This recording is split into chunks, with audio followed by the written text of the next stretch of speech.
ஞாயிறு தியானத்திற்கான வேத பாடங்கள். தியான தலைப்பு: தபசு, ஒப்புரவாகுதலின் காலம். பழைய ஏற்பாட்டு பகுதியாக ஆதியாகமம் 45ஆம் அதிகாரம் வசனங்கள் 1 முதல் 15 முடிய. ஆதியாகமம் 45 வசனங்கள் 1 முதல் 15 முடிய. அப்பொழுது யோசேப்பு தன் அருகே நின்ற எல்லாருக்கும் முன்பாக தன்னை அடக்கிக் கொண்டிருக்க கூடாமல், யாவரையும் என்னை விட்டு வெளியே போக பண்ணுங்கள் என்று கட்டளையிட்டான். யோசேப்பு தன் சகோதரருக்கு தன்னை வெளிப்படுத்துகையில் ஒருவரும் அவர் அருகில் நிற்கவில்லை. அவன் சத்தமிட்டு அழுதான். அதை எகிப்தியர் கேட்டார்கள், பார்வோனின் வீட்டாரும் கேட்டார்கள். யோசேப்பு தன் சகோதரரை பார்த்து, நான் யோசேப்பு, என் தகப்பனார் இன்னும் உயிரோடே இருக்கிறாரா என்றான். அவனுடைய சகோதரர் அவனுக்கு முன்பாக கலக்கமுற்றிருந்ததினாலே அவனுக்கு உத்தரம் சொல்லக்கூடாமல் இருந்தார்கள். அப்பொழுது யோசேப்பு தன் சகோதரரை நோக்கி, என் கிட்ட வாருங்கள் என்றான். அவர்கள் கிட்ட போனார்கள். அப்பொழுது அவன், நீங்கள் எகிப்துக்கு போகிறவர்களிடத்தில் விற்று போட்ட உங்கள் சகோதரனாகிய யோசேப்பு நான் தான். என்னை இவ்விடத்தில் வரும்படி விற்று போட்டதினால் நீங்கள் சஞ்சலப்பட வேண்டாம். அது உங்களுக்கு விசனமாயிருக்கவும் வேண்டாம். ஜீவரட்சணை செய்யும்படிக்கு தேவன் என்னை உங்களுக்கு முன்னே அனுப்பினார். தேசத்தில் இப்பொழுது 2 வருஷமாக பஞ்சம் உண்டாயிருக்கிறது. இன்னும் 5 வருஷம் உழவும் அறுப்பும் இல்லாமல் பஞ்சம் இருக்கும். பூமியிலே உங்கள் வம்சம் ஒழியாமல் இருக்க உங்களை ஆதரிக்கிறதற்காகவும் பெரிய இரட்சிப்பினால் உங்களை உயிரோடே காப்பதற்காகவும் தேவன் என்னை உங்களுக்கு முன்னே அனுப்பினார். ஆதலால் நீங்கள் அல்ல, தேவனே என்னை இவ்விடத்துக்கு அனுப்பி என்னை பார்வோனுக்கு தகப்பனாகவும் அவன் குடும்பம் அனைத்திற்கும் கர்த்தனாகவும் வைத்தார். நீங்கள் சீக்கிரமாய் என் தகப்பனிடத்தில் போய், தேவன் என்னை எகிப்து தேசம் முழுவதுக்கும் அதிபதியாக வைத்தார், என்னிடத்தில் வாரும், தாமதிக்க வேண்டாம். நீரும் உம்முடைய பிள்ளைகளும் அவர்களுடைய பிள்ளைகளும் உம்முடைய ஆடு மாடுகளோடும் உமக்கு உண்டாயிருக்கிற யாவற்றோடும் கோசேன் நாட்டில் வாசம் பண்ணி என் சமீபத்தில் இருக்கலாம்.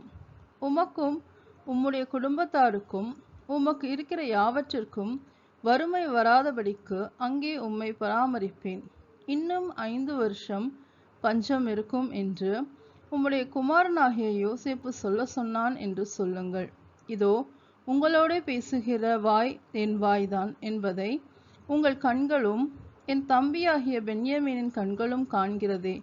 எகிப்திலே எனக்கு உண்டாயிருக்கிற சகல மகிமையையும் நீங்கள் கண்ட யாவையும் என் தகப்பனுக்கு அறிவித்து, அவர் சீக்கிரமாய் இவ்விடத்துக்கு வரும்படி செய்யுங்கள் என்று சொல்லி தன் தம்பியாகிய பென்யமீனின் கழுத்தை கட்டிக்கொண்டு அழுதான். பென்யமீனும் அவன் கழுத்தை கட்டிக்கொண்டு அழுதான். பின்பு தன் சகோதரர் யாவரையும் முத்தம் செய்து அவர்களையும் கட்டிக்கொண்டு அழுதான். அதற்கு பின் அவன் சகோதரர் அவனோடே சம்பாஷித்தார்கள் என்பதே. தேவனுக்கே மகிமை உண்டாவதாக.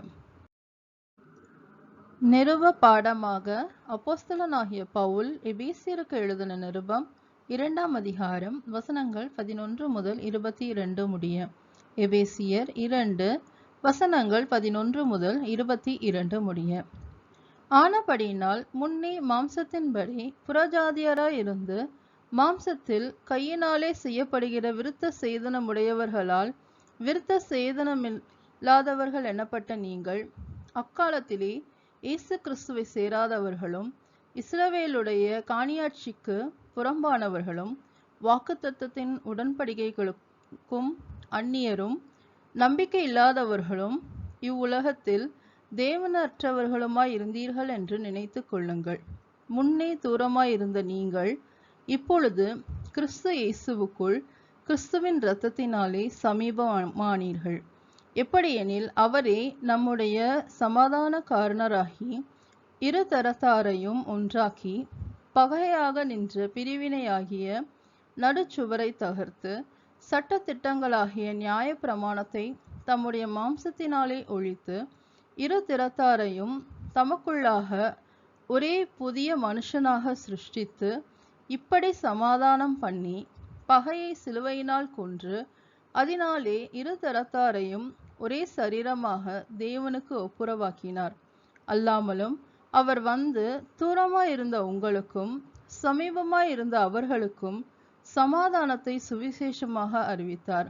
அந்தபடியே நாம் இருதிறத்தாரையும் ஒரே ஆவியினாலே பிதாவினிடத்தில் சேரும் ஸ்லாக்கியத்தை அவர் மூலமாய் பெற்றிருக்கிறோம். ஆகையால் நீங்கள் இனி அந்நியரும் பரதேசிகளுமாயிராமல் பரிசுத்தவான்களோடே ஒரே நகரத்தாரும் தேவனுடைய வீட்டாருமாய் இருந்து அப்போஸ்தலர் தீர்க்கதரிசிகள் என்பவர்களுடைய அஸ்திபாரத்தின் மேல் கட்டப்பட்டவர்களுமாய் இருக்கிறீர்கள். அதற்கு இயேசு கிறிஸ்து தாமே மூலைக்கல்லாய் இருக்கிறார். அவர் மேல் மாளிகை முழுவதும் இசைவாய் இணைக்கப்பட்டு கர்த்தருக்குள் பரிசுத்த ஆலயமாக எழும்புகிறது என்பதே. தேவனுக்கே மகிமை உண்டாவதாக. சுவிசேஷ பாடமாக யோவான் எழுதின சுவிசேஷம் 2ஆம் அதிகாரம் வசனங்கள் 1 முதல் 11 முடிய. யோவான் 2 வசனங்கள் 1 முதல் 11 முடிய. 3ஆம் நாளிலே கலிலேயாவில் உள்ள கானா ஊரிலே ஒரு கல்யாணம் நடந்தது. இயேசுவின் தாயும் அங்கே இருந்தாள். இயேசுவும் அவருடைய சீஷரும் அந்த கல்யாணத்துக்கு அழைக்கப்பட்டிருந்தார்கள். திராட்சரசம் குறைவுபட்ட போது இயேசுவின் தாய் அவரை நோக்கி, அவர்களுக்கு திராட்சரசம் இல்லை என்றாள். அதற்கு இயேசு, ஸ்ரீயே, எனக்கும் உனக்கும் என்ன? என் வேலை இன்னும் வரவில்லை என்றார். அவருடைய தாய் வேலைக்காரரை நோக்கி, அவர் உங்களுக்கு என்ன சொல்கிறாரோ அதன்படி செய்யுங்கள் என்றார். யூதர்கள் தங்களை சுத்திகரிக்கும் முறைமையின்படியே ஒவ்வொன்றும் 2-3 குடம் தண்ணீர் கொள்ளத்தக்க 6 கற்சாடிகள் அங்கே வைத்திருந்தது. இயேசு வேலைக்காரரை நோக்கி, ஜாடிகளிலே தண்ணீர் நிரப்புங்கள் என்றார். அவர்கள் அவைகளை நிறைய நிரப்பினார்கள். அவர் அவர்களை நோக்கி, நீங்கள் இப்பொழுது மொண்டு பந்திப்பு விசாரிப்புக்காரனிடத்தில் கொண்டு போங்கள் என்றார். அவர்கள் கொண்டு போனார்கள். அந்த திராட்சரசம் எங்கேயிருந்து வந்ததென்று தண்ணீரை மொண்ட வேலைக்காரருக்கு தெரிந்ததே அன்றி பந்தி விசாரிப்புக்காரனுக்கு தெரியாததினால் அவன் திராட்சரசமாய் மாறின தண்ணீரை ருசி பார்த்த போது மணவாளனை அழைத்து, எந்த மனுஷனும் முன்பு நல்ல திராட்சரசத்தை கொடுத்து ஜனங்கள் திருப்தியடைந்த பின்பு ருசி குறைந்ததை கொடுப்பான். நீரோ நல்ல ரசத்தை இதுவரைக்கும் வைத்திருந்தீரே என்றான். இவ்விதமாக இயேசு இந்த முதலாம் அற்புதத்தை கலிலேயாவில் உள்ள கானா ஊரிலே செய்து தம்முடைய மகிமையை வெளிப்படுத்தினார். அவருடைய சீஷர்கள் அவரிடத்தில் விசுவாசம் வைத்தார்கள் என்பதே. தேவனுக்கே மகிமை உண்டாவதாக. ஞாயிறு தியானத்திற்கான சங்கீதமாக சங்கீதம் 85. சங்கீதம் 85. கர்த்தாவே, உமது தேசத்தின் மேல் பிரியம் வைத்து யாக்கோபின் சிறையிருப்பை திருப்பினீர். உமது ஜனத்தின் அக்கிரமத்தை மன்னித்து அவர்கள் பாவத்தை எல்லாம் மூடினீர். உமது உக்கரத்தை எல்லாம் அடக்கிக் கொண்டு உமது கோபத்தின் எரிச்சலை விட்டு திரும்பினீர். எங்கள் இரட்சிப்பின் தேவனே, நீர் எங்களை திருப்பிக் கொண்டு வாரும்.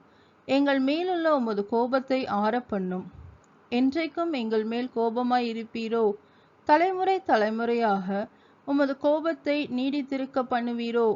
உமது ஜனங்கள் உம்மில் மகிழ்ந்திருக்கும்படி நீர் எங்களை திரும்ப உயிர்ப்பிக்க மாட்டீரோ? கர்த்தாவே, உமது கிருபையை எங்களுக்கு காண்பித்து உமது இரட்சிப்பை எங்களுக்கு அருளி செய்யும். கர்த்தராகிய தேவன் விளம்புவதை கேட்பேன். அவர் தம்முடைய ஜனங்களுக்கும் தம்முடைய பரிசுத்தவான்களுக்கும் சமாதானம் கூறுவார். அவர்களோ மதிக்கீட்டுக்கு திரும்பாதிருப்பார்களாக.